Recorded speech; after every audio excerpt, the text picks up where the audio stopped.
Monsieur le ministre, votre ministère embrasse tous les domaines majeurs de l'économie des territoires ultramarins dans leur diversité. Cette économie est constituée majoritairement de TPE et de PME, d'artisanat, du tourisme et sans oublier la problématique du pouvoir d'achat. Nos territoires sont perçus comme des sources de difficultés. Les problèmes évoqués par les collègues y sont exacerbés. Pourtant, note positive, il pourrait être, selon moi, des bases avancées du déploiement du savoir-faire français dans le monde entier, puisqu'ils sont représentés dans tous les océans de la planète. Je vais prendre quelques exemples. L'exemple du yaourt de Guyane. Les Surinamais traversent le fleuve pour venir acheter le yaourt et les produits laitiers à Saint-Laurent-du-Maroni. Les Saint-Luciens viennent au Martinique faire leurs courses, les Dominicains, etc.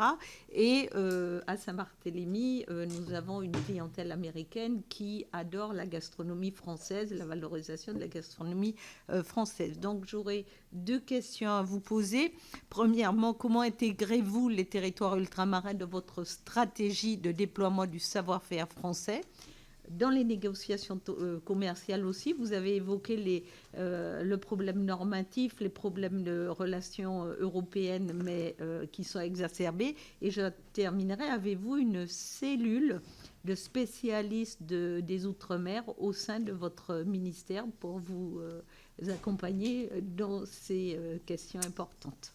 S'agissant de cette question, je suis en relation avec ma collègue ministre des Territoires ultramarins sur la question du pouvoir d'achat. Alors moi, je constate depuis de nombreuses années, il faut être conscient de ça. Alors je prends beaucoup de précautions là aussi en vous parlant. On pourra en rediscuter dans un cadre plus bilatéral, si vous le voulez. Parce qu'il y a... on ne peut pas avoir les accords commerciaux métropolitains qui sont reproduits outre-mer.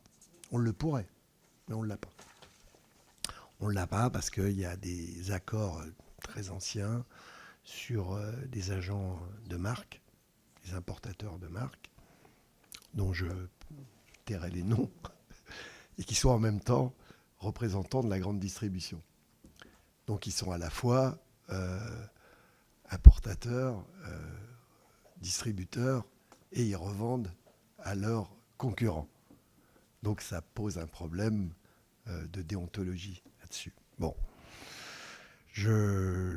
voilà, personne n'ignore ça. Je pense que ça avait été aussi par le ministre Valls, du coup, ça avait été pointé du doigt.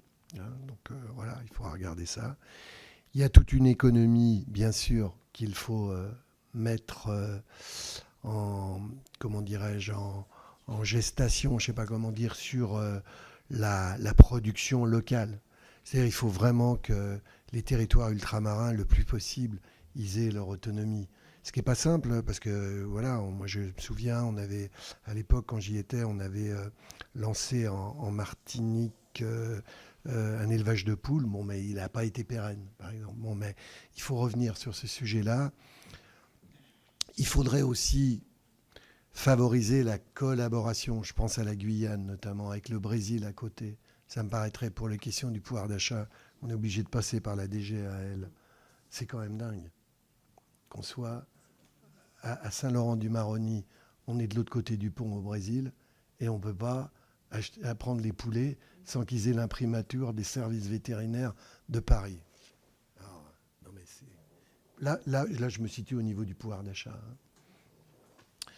Et donc, il y a des choses assez simples comme ça qu'on pourrait faire. Provoquer un mouvement centrifuge de production locale. Donc ça, ok, à l'instar, par exemple, de ce que fait la Réunion, qui est plutôt exemplaire dans ce domaine. La Nouvelle-Calédonie, bon, je le mets de côté parce que là, on est en crise. Mais autrement, la Nouvelle-Calédonie avait des dispositifs, y compris de protection, à partir du moment où il y avait une production locale. Donc elle disait, il y a la production locale, donc on met une protection, mais elle n'a pas le même statut que, par exemple, elle n'est pas département. Donc, mais ça vaut le coup d'y regarder. Regarder les accords commerciaux, bien sûr. Et puis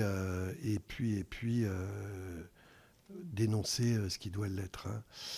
L'article 14 et 15 du PGL initial propose des règles adaptées à la commande publique aussi, afin de préserver les parts de marché public aussi aux PME locales. Je le signale parce qu'il y a plusieurs propositions qui me paraissent... Moi, j'aimerais bien les densifier un peu. Je ne sais pas comment, on va voir. On pourrait y travailler. Non, mais je suis ouvert. Bon, alors c'est aussi avec ma collègue. Mais sur la question du pouvoir d'achat, en tous les cas, moi, je suis ouvert aux propositions à partir de ma modeste expérience dans ces territoires-là, que je connais quand même un peu.